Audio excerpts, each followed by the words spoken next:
पाकिस्तान से जुड़ी ये बड़ी खबर आप तक पहुंचा रहे हैं, जहां भारत के दोबारा से हमले के डर से पाकिस्तान की सेना घबराई हुई है। कई इलाके खाली करा दिए गए हैं, कई इलाकों में ब्लैकआउट रखा गया है देर रात तक।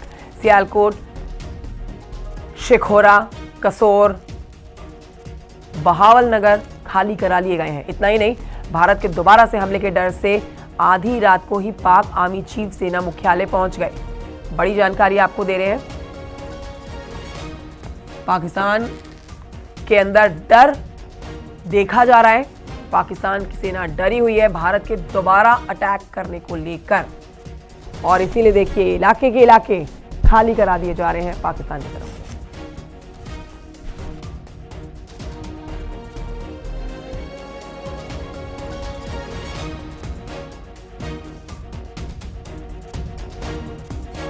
उधर भारत के दोबारा हमले के डर से पाकिस्तान सेना घबराई हुई है। कल रात भारत के हमले के डर से रावलपिंडी में ब्लैकआउट रहा है। रावलपिंडी में अगले आदेश तक ब्लैकआउट रहने वाला है। रावलपिंडी में पाकिस्तान की सेना का मुख्यालय है।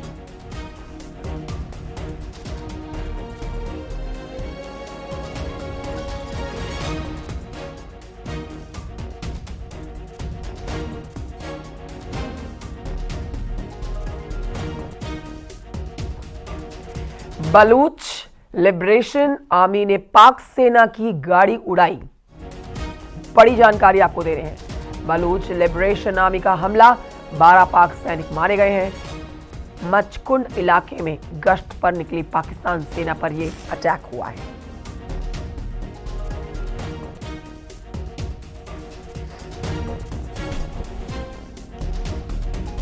उधर राजौरी में, पुंछ में एलओसी पर पाकिस्तान की ओर से फायरिंग। भारतीय सेना ने पाकिस्तान को मुंह तोड़ जवाब दिया। जम्मू, कठुआ, सांबा, पुंछ, राजौरी में स्कूल बंद है।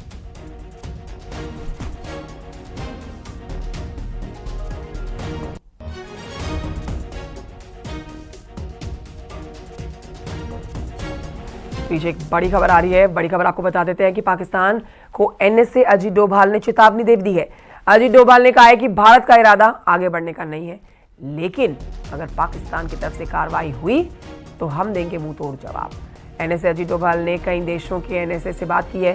सेना के ऑपरेशन सिंदूर को लेकर बातचीत की गई है।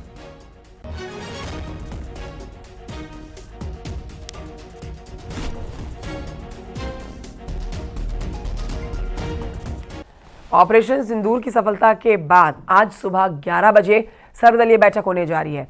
आपको जानकारी दे देते हैं कि इस बैठक में केंद्रीय गृह मंत्री अमित शाह, रक्षा मंत्री राजनाथ सिंह होंगे शामिल। कांग्रेस से मल्लिकार्जुन खड़गे, राहुल गांधी होंगे शामिल। ऑपरेशन सिंदूर के बारे में विपक्षी नेताओं की जानकारी ली जाएगी और उनसे भी चर्चा की जाएगी।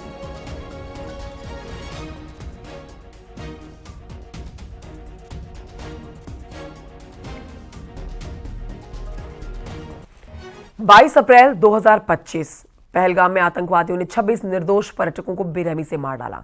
इस घटना के बाद देश का दिल दहल गया, आक्रोश की आग भड़क उठी। हर हिंदुस्तानी के मन में एक सवाल था, बदला कब? और फिर भारत ने जवाब दिया। कल्पना से परे चुन चुनकर ऑपरेशन सिंदूर ने आतंकी कमर को तोड़ कर रख दिया। पीएम मोदी ने जो कहा वो करके दिखाया। देखिए रिपोर्ट। अब आतंकियों की बची खुची जमीन को भी मिट्टी में मिलाने का समय आ गया है। बिहार के मधुबनी में 24 अप्रैल को प्रधानमंत्री नरेंद्र मोदी ने दुनिया को 2 टूक संदेश दिया था। 7 मई 2025 की रात जब दुनिया सो रही थी, भारतीय वायुसेना ने ऑपरेशन सिंदूर के तहत पाकिस्तान और पीओके में 9 आतंकी ठिकानों को तबाह कर दिया। अब आतंकियों की बची खुची जमीन को भी मिट्टी में मिलाने का समय आ गया है। बहावलपुर, मुरीद के मुजफ्फराबाद और साथ ही कोटली जैसे आतंकी अड्डों पर सटीक कार्रवाई की गई और सटीक हमले हुए। जैश ए मोहम्मद और लश्कर ए तैयबा के सरगनाओं को निशाना बनाया गया। खबर है कि 90 से ज्यादा आतंकी ढेर हुए। ये सिर्फ बदला नहीं, भारत की आत्मा की पुकार थी। ये पहली बार नहीं हुआ था।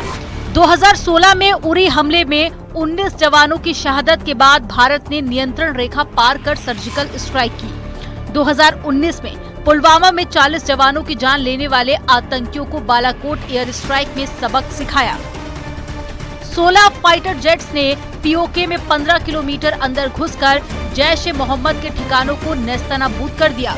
और अब ऑपरेशन सिंदूर ने एक बार फिर साबित किया, भारत ना भूलता है और ना माफ करता है।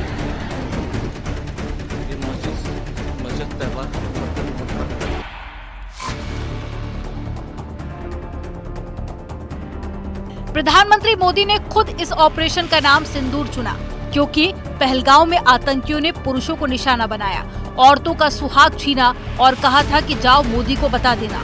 आतंकियों का वो तंज ऑपरेशन सिंदूर ने चूर चूर कर दिया।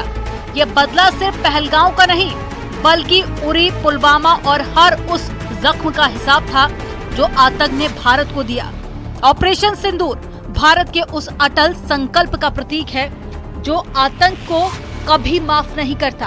प्रधानमंत्री मोदी ने मधुबनी में जो वादा किया उसे सेना ने पूरा किया। ये नया भारत है जो ना झुकता है ना रुकता है। Bureau report, news 18।